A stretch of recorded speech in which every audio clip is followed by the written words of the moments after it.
Master minds commerce చదవాలనుకునే 10th inter విద్యార్థుల తొలి ఎంపిక. ఇజ్రాయెల్ ఉద్రిక్తతలు రోజు రోజుకి పెరిగిపోతున్న పరిస్థితి కనిపిస్తుంది.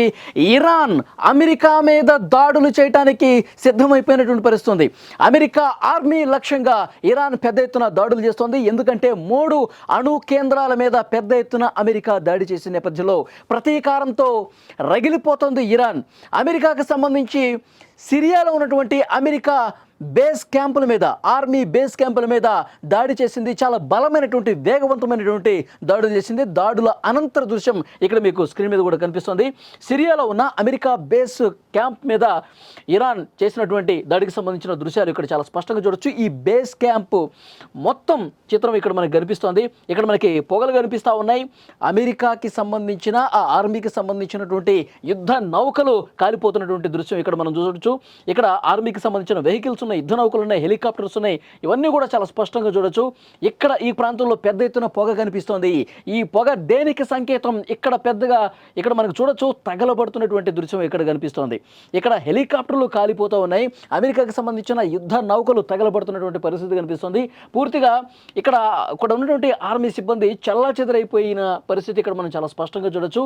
చాలా వేగంగా బలమైనటువంటి దాడులు సిరియాలో ఉన్నటువంటి అమెరికా బేస్ క్యాంపుల మీద, ఆర్మీ బేస్ క్యాంపుల మీద చాలా వేగమైనటువంటి బలమైనటువంటి దాడులు చేసినటువంటి పరిస్థితి. ఇక్కడ మనం ఈ దృశ్యాలు చూస్తుంటే హెలికాప్టర్స్ మనకు కనిపిస్తున్నాయి, యుద్ధ నౌకలు కనిపిస్తూ ఉన్నాయి, ఆర్మీకి సంబంధించినటువంటి యుద్ధ పరికరాలు, అమెరికాకి సంబంధించినటువంటి ఈ పరికరాలన్నీ ఇక్కడ కనిపిస్తూ ఉన్నాయి. సో ఈ బేస్ క్యాంప్ని లక్ష్యంగా చేసుకొని పెద్ద ఎత్తున ఇరాన్ దాడులకు దిగింది అనడానికి ఈ చిత్రమే చాలా స్పష్టమైనటువంటి ఆధారంగా కనిపిస్తోంది. ఎప్పుడైతే 3 అణు కేంద్రాల మీద అమెరికా చాలా బలమైనటువంటి దాడులు చేసిందో, B-2 బాంబర్స్తో దాడి చేసినటువంటి పరిస్థితుందో చాలా వరకు దెబ్బతిన్నాయి. అంటే ఎంతవరకు దెబ్బతింది? పూర్తిగా శుద్ధి చేసినటువంటి యురేనియాన్ని ఇక వేరే రహస్య ప్రాంతాలకు తరలించేసిందని చెప్పి ఒక వార్త వింటున్నాం. కానీ చాలా బలంగా ఏదైతే ఫోర్డో అణు కేంద్రానికి సంబంధించి 100 మీటర్ల లోతు వరకు B-2 బాంబర్స్ని పంపించి, బంకర్ బ్లస్టర్స్ని పంపించి పేల్చివేసినటువంటి పరిస్థితుల్లో నష్టం జరిగింది. ఇరాన్కు ఒక కోలుకోలేని దెబ్బ తగిలింది అమెరికాకు అని చెప్పి పెద్ద ఎత్తున చర్చ వినిపిస్తూ ఉంది. అయితే ఇరాన్ అధికారికంగా దాడి అయితే చాలా బలంగా జరిగింది, అణు కేంద్రాల మీద దాడి జరిగిందని మేము చాలా తీవ్రంగా తిప్పికొడతాం, ప్రతీకార దాడి చేస్తాం, అమెరికాకి కోలుకోలేని విధంగా మా వైపు నుంచి కూడా దాడులు చేస్తామని చెప్తున్నాయి. కానీ ఒక వార్త హల్చల్ చేస్తుంది ఏంటంటే, అందులో ఉన్నటువంటి అణు కేంద్రాల్లో ఉన్నటువంటి శుద్ధి చేసిన యురేనియాన్ని అంతకు 2 రోజుల ముందే తరలించేసినట్టుగా పెద్ద ఎత్తున వార్తలు వస్తూ ఉన్నాయి. సో అణు కేంద్రాలు పెద్ద ఎత్తున ధ్వంసమైనటువంటి నేపథ్యంలో మళ్ళీ దాన్ని పునరుద్ధరణ చేసుకోవడానికి సంవత్సరాలు పడుతుంది. ఇది మాత్రం వాస్తవం అని చెప్పి అమెరికా సైడ్ నుంచి వస్తుంది. ఎప్పుడైతే బలమైన దాడులు అమెరికా నుంచి B-2 బాంబర్స్ నుంచి దాడి చేసిందో అప్పుడే ఇరాన్ ఒక స్పష్టమైన ప్రకటన చేసింది. అమెరికాని వదిలిపెట్టే ప్రసక్తి లేదు, అమెరికా అంతర్జాతీయ చట్టాలను ఉల్లంఘించి మా మీద పెద్ద ఎత్తున దాడులు చేసింది, ప్రతీకారం తప్పకుండా తీర్చుకుంటాం, అమెరికా యుద్ధం ప్రారంభించింది, కానీ ముగింపు పలికేది ఇరానే అని చెప్పి చాలా స్పష్టంగా ఖమేనీ నుంచి ఒక ప్రకటన వచ్చినటువంటి పరిస్థితి. ఈరోజు ఉదయం నుంచి జరుగుతున్న పరిణామాలు ఒక్కసారి మీకు చూస్తే, అమెరికాకు సంబంధించి అమెరికా సాధారణ పౌరులు ఎక్కడున్నా, అమెరికా బేస్ క్యాంపులు ఎక్కడున్నా, ఇతర దేశాల్లో ఉన్న వాటన్నిటిని కూడా ధ్వంసం చేయటమే మా లక్ష్యం అని చెప్పి ఇరాన్ చాలా స్పష్టంగా చెప్తుంది. అందుకే సిరియా సంబంధించినటువంటి ఆర్మీ బేస్ క్యాంప్ మీద, సిరియాలో ఉన్న అమెరికా ఆర్మీ బేస్ క్యాంప్ మీద ఇక్కడ మీకు అమెరికాకు సంబంధించినటువంటి ఫ్లాగ్ కూడా ఇక్కడ మీకు కనిపిస్తుంది. నేను కొద్దిగా జూమ్ చేస్తున్నాను చూడండి. అమెరికాకు సంబంధించిన ఫ్లాగ్ ఇక్కడ చాలా స్పష్టంగా మీరు చూడొచ్చు. ఈ ఆర్మీ బేస్ క్యాంప్ మీద దాడి తర్వాత ఉన్నటువంటి దృశ్యాలు ఇక్కడ పెద్ద ఎత్తున పొగ కనిపిస్తోంది, ఇక్కడ కాలిపోతున్నటువంటి దృశ్యం కనిపిస్తుంది, ఇక్కడ కూడా కాలిపోతున్నటువంటి పరిస్థితి చాలా స్పష్టంగా ఈ బేస్ క్యాంపు తగలబడుతున్నటువంటి దృశ్యాలు చాలా స్పష్టంగా ఈ విజువల్ చూస్తే మీకు అర్థమవుతుంది. మరీ ముఖ్యంగా ఈ ఇరాన్ దాడులు ఏ విధంగా ఉంటాయంటే, ముఖ్యంగా అమెరికా లక్ష్యంగా, అమెరికా దేశస్తులు ఏ దేశంలో ఉన్నా, అమెరికాకు సంబంధించిన ప్రభుత్వ కార్యాలయాలు ఎక్కడున్నా వాటిని లక్ష్యంగా చేసుకుని మేము దాడులు చేస్తామని చెప్తున్నారు. అలాగే అమెరికాలో ప్రధానమైనటువంటి నగరాలు ఏవైతే ఉన్నాయో, న్యూయార్క్ కావచ్చు, న్యూజెర్సీ కావచ్చు, వాషింగ్టన్ DC కావచ్చు, సో ఈ ప్రధాన నగరాలను కూడా ఇరాన్ అటాక్ చేసేందుకు రంగం సిద్ధం చేసుకుంది. ఇరాన్ ప్రతి దాడి చాలా తీవ్రంగా చేసేందుకు ప్లాన్ రచిస్తోందని చెప్పి పెద్ద ఎత్తున చర్చ వినిపిస్తూ ఉంది. ఎందుకంటే అమెరికా అధ్యక్షుడు డొనాల్డ్ ట్రంప్ కూడా కూడా ఆయా ప్రభుత్వ కార్యాలయాలు కావచ్చు అమెరికా పౌరులకి ఒక సూచన చేశాడు, ఒక హెచ్చరిక చేశాడని చెప్పారు. అందరూ కూడా అప్రమత్తంగా ఉండాలి. అమెరికాకు సంబంధించినటువంటి బలగాలు ఆయా ప్రాంతాల్లో ఎక్కువగా కిక్కిరిసినటువంటి రద్దీ కలిగినటువంటి ప్రాంతాలు ఏవైతే ఉంటాయో అక్కడ అత్యంత రద్దీ ఉన్న ప్రాంతాల్లో బలగాలు ఎక్కువగా మోహరించండి. ప్రజల భద్రత ముఖ్యం, ప్రభుత్వ కార్యాలయాలు ముఖ్యం. సో పెద్ద ఎత్తున భద్రత తీసుకోండి. వ్యక్తిగత భద్రత కూడా మీరు తీసుకోవాల్సినటువంటి అవసరం ఉంది. జాగరూకతతో అందరూ అప్రమత్తంగా ఉండాల్సిన అవసరం ఉందని చెప్పి డొనాల్డ్ ట్రంప్ కూడా చెప్పినటువంటి పరిస్థితుంది. ఇప్పుడు ఇరాన్ ఒకటే చెప్తోంది, ఇప్పుడు మా మొదటి లక్ష్యం, మేము ఇప్పుడు అటాక్ చేసేది వేగంగా ఇజ్రాయెల్ కాదు, అమెరికానే నా మొదటి లక్ష్యంగా ఉంది అని చెప్పి ఇరాన్ చెప్తా ఉంది. ఇప్పుడు మేము దాడులు చేసేది, క్షిపణి దాడులు చేసిన, పెద్ద ఎత్తున అక్కడ బాంబులు వేసిన, పెద్ద ఎత్తున అక్కడ వాళ్ళ దగ్గర ఉన్నటువంటి బలమైన క్షిపణులతో దాడి చేసినా సరే ముందుగా అమెరికాని మేము లక్ష్యం చేసుకోబోతున్నాం. డొనాల్డ్ ట్రంప్ మితిమీరిన ఉత్సాహంతో అక్కడ మా మీద దాడులు చేశాడు, మా అణు కేంద్రాల మీద దాడి చేశాడు. మేము ప్రపంచానికి ముప్పుగా ఎక్కడ చేయట్లేదు. మేము మా రక్షణ కోసం, మేము శాంతియుత పంథ అనుసరించడం కోసం ఇక్కడ యురేనియం సిద్ధు జరుగుతోంది. అంతే తప్ప యుద్ధాలు చేయడం కోసం కాదు, మా రక్షణ కోసం మేము ఈ కార్యక్రమం చేస్తున్నాం. అయినప్పటికీ కూడా ఇది ప్రపంచాన్ని ఒక భూతంలా చూపించి ఇరాన్ని మా మీద దాడి చేస్తారా? మీకు బుద్ధి చెప్పే రోజు చాలా తప్పకుండా ఉంది. చాలా వేగంగా చెప్తాం. మీరు ఇప్పుడు యుద్ధం స్టార్ట్ చేశారు, కానీ మేము చాలా బలమైనటువంటి ప్రతిదాడి చేయడానికి సిద్ధంగా ఉన్నామని ఖమేనీ నుంచి ప్రకటన వస్తున్న పరిస్థితుంది. ఈరోజు జరిగినటువంటి మరొక కీలకమైన అప్డేట్, ఇజ్రాయెల్ మీద పెద్ద ఎత్తున దాడి చేసింది, క్షిపణి దాడులు చేసింది. ఇజ్రాయెల్కి సంబంధించినటువంటి విద్యుత్ కేంద్రాలు ఏవైతే ఉన్నాయో ఆ విద్యుత్ కేంద్రాల మీద దాడి చేస్తే ఇజ్రాయెల్లో చాలా చోట్ల అంధకారంలో మగ్గిపోయిన పరిస్థితుంది. చాలా పట్టణాలు, గ్రామాలు కూడా ఇజ్రాయెల్లో పూర్తిగా అక్కడ పవర్ పోయింది. అక్కడ ప్రజలు చీకట్లో మగ్గుతున్నటువంటి సిచ్యువేషన్ కనిపిస్తుంది. నెతన్యాహు ఒక ప్రకటన చేశారు, వేగవంతంగా అక్కడ విద్యుత్ పునరుద్ధరణ కార్యక్రమాలు చేస్తా ఉన్నాం. క్షిపణి దాడితో అంధకారంలో ఉన్నా సరే మేము వేగంగా చర్యలు తీసుకున్నాం. అక్కడ సెక్యూరిటీ ఫోర్సెస్ సాయంతో మరింత వేగంగా ప్రయత్నాలు చేస్తున్నామని చెప్తున్నారు. సో ఇరాన్ ఎక్కడ కూడా వెనక్కి తగ్గట్లేదు. ఇరాన్ చాలా స్పష్టంగా తాను నష్టపోతున్నా సరే అణు కేంద్రాలు దాడి చేసి పూర్తిగా నష్టపరిచిన, ఆ తర్వాత మా సైనికులు, ఉన్నతాధికారులు చనిపోయినా, మా శాస్త్రవేత్తలు చనిపోయినా మేము వెనకడుగు వేయము, తప్పకుండా ప్రతీకారం తీర్చుకుంటాం. ఇజ్రాయెల్ మీద తీర్చుకుంటాం, అమెరికా మీద అంతకంటే బాగానే తీర్చుకుంటాం అని చెప్పి చాలా స్పష్టంగా ఇరాన్ చెప్తున్నటువంటి పరిస్థితుంది. ఇరాన్ మరొకవైపు దౌత్యపరంగా కూడా కొన్ని ప్రణాళికలు రచిస్తోంది. ఒకవైపు దాడులకు సంబంధించి వ్యూహ రచన చేస్తూనే మరోవైపు మిగతా దేశాలతో, మిత్ర దేశాలతో సంప్రదింపులు జరుగుతున్నటువంటి సిచ్యువేషన్ కూడా కనిపిస్తుంది.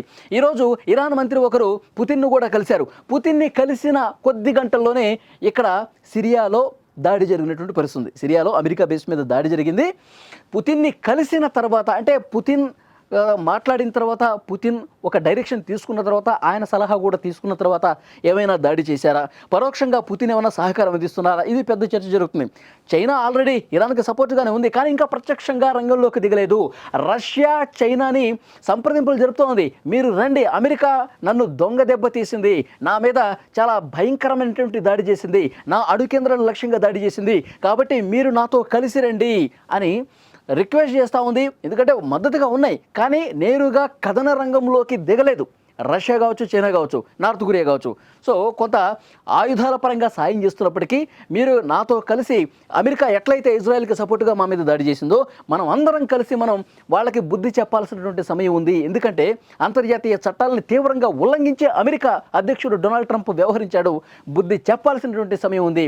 నేను చాలా తీవ్రంగా నష్టపోయాను, కానీ ఈ నష్టం అంతకంతకు జరిగినా సరే ఆ నష్టాన్ని నేను ఏదో రకంగా పూడ్చుకుంటాను అని చెప్పి ఇరాన్ చెప్తా ఉంది. కలిసి రండి అంటా ఉంది. కానీ ఎక్కడో రష్యా అధ్యక్షుడు కావచ్చు, చైనా అధ్యక్షుడు కావచ్చు కొంత సంయమనం పాటిస్తూ ఉన్నారు.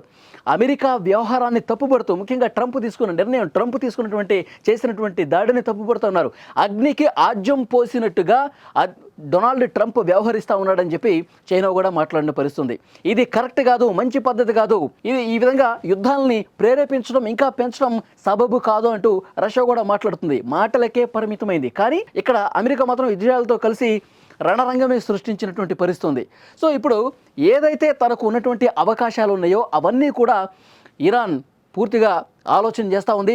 హార్మోజు జలసంధిని కూడా మూసేసే ఆలోచన చాలా వేగంగా జరుగుతున్నట్టు కనిపిస్తుంది. ఎందుకంటే హార్మోజ్ జలసంధి ద్వారానే ఈ ప్రపంచానికి పెద్ద ఎత్తున ముడి చమురు అందుతున్నటువంటి పరిస్థితి ఉంది. ప్రపంచ అవసరాలకు సంబంధించి ముడి చమురు 20% హార్మోజ్ జలసంధి ద్వారానే పోతుంది. ముఖ్యంగా మన ఇండియాకి సంబంధించి 40% ఈ హార్మోజ్ జలసంధి ద్వారానే మనకి ముడి చమురు అందుతోంది. సో డెఫినెట్గా దీన్ని వాణిజ్యపరంగా దీన్ని కట్ చేస్తే గనక, ఈ జలసంధిని మూసేస్తే గనక మిగతా దేశాల నుంచి విపరీతంగా ఈ రెండు దేశాల మీద ఒత్తిడి పెరుగుతుంది. అలా ఒత్తిడి పెరగడం వల్ల మనం కొంతవరకు విజయం సాధించవచ్చు, ఆ తర్వాత మనం దాడులు చేయొచ్చు అని చెప్పి ఇరాన్ ప్లాన్గా కనిపిస్తుంది. సో ఏది ఏమైనప్పటికీ కూడా ఎంత నష్టపోయినా, ఎంత కిందపడ్డా ఖమేనీ మాత్రం వెనక్కి తగ్గట్లా నేను ఓడిపోయాను, నేను లొంగిపోయాను, నా వల్ల కాదు అని ఎక్కడా ప్రకటన చేయట్లేదు. తను ఒక రహస్య ప్రాంతంలో దాక్కున్నా సరే, ఒక బంకర్లోకి వెళ్ళిపోయినా సరే అక్కడి నుంచి ప్లాన్స్ రచిస్తానే ఉన్నాడు. తన ఆర్మీకి సంబంధించి గైడెన్స్ ఇస్తానే ఉన్నాడు, డైరెక్షన్స్ ఇస్తానే ఉన్నాడు.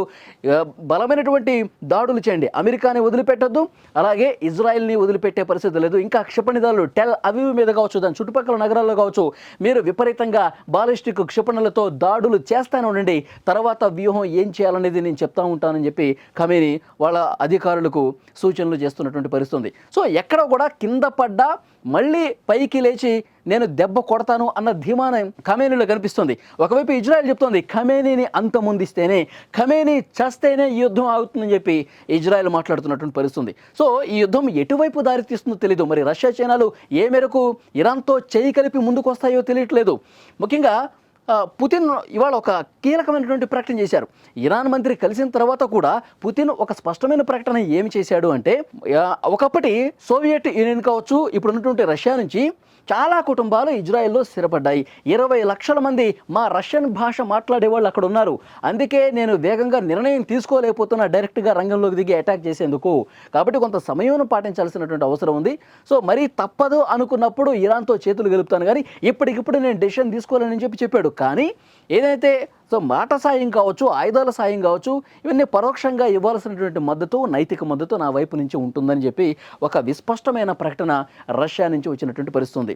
మరి నార్త్ కొరియా ఈ 1-2 రోజుల్లో ఎలాంటి డెసిషన్ తీసుకుంటుందో తెలియదు. కానీ సో ఇరాన్ మిత్ర దేశాల సహకారం కోసం వేచి చూస్తోంది. సరే ఎవరు వచ్చినా రాకపోయినా నేను మాత్రం ఓటమిని ఒప్పుకోను, లొంగిపోను, ఈ విధంగా ప్రయత్నాలు చేస్తానే ఉంటానని చెప్పి చాలా స్పష్టంగా ఇరాన్ చెప్తున్నటువంటి సిచ్యువేషన్ ఉంది. సో ఇక్కడ సిరియాలో ఎక్కడైతే అమెరికా బేస్ క్యాంపుల మీద దాడి మొదలైంది, ఎందుకంటే అమెరికా రణరంగాన్ని సృష్టించింది, 3 అణు కేంద్రాల మీద దాడి చేసి వాళ్ళు యుద్ధం స్టార్ట్ చేశారు. ముగింపు పలికేది నేనే అని చెప్పి ఇప్పుడు ఖమేనీ స్టార్ట్ చేశాడు. అమెరికా బేస్ క్యాంపు మీద దాడి చేసి అమెరికాకు సంబంధించినటువంటి కీలకమైనటువంటి స్థావరం ఇది సిరియాలో. సో యుద్ధ నౌకలు, హెలికాప్టర్లు అన్నీ తగలబడుతున్నటువంటి దృశ్యాలు ఇక్కడ చాలా స్పష్టంగా చూడొచ్చు. ఇది ఆరంభం మాత్రమే. ఇంకా ముందు పెద్ద ఎత్తున దాడులు చేయడానికి సిద్ధమవుతోంది ఇరాన్. సో నెక్స్ట్ పరిణామాలు ఎంతవరకు దారితీస్తాయో తెలియదు. కానీ సో ఒకవేళ కనుక ఇలాంటి ఉద్రిక్తతలు పెరిగితే, ఇంకా రోజుకి ముదిరిపోతే, అమెరికా కూడా మరికొన్ని దాడులు చేస్తే ఇక 3వ ప్రపంచ యుద్ధానికి దారితీసే అవకాశం చాలా స్పష్టంగా కనిపిస్తోంది. ఈ ఏదైతే దేశాలు, ఇంకా బలమైనటువంటి దేశాలు విడిపోయి ఎవరికి వారు ఈ యుద్ధంలోకి దిగితే గనక చాలా పెద్ద పెను ప్రమాదం ఈ ప్రపంచానికి పొంచి ఉంది అనటంలో ఎలాంటి అతిశయోక్తి లేదు.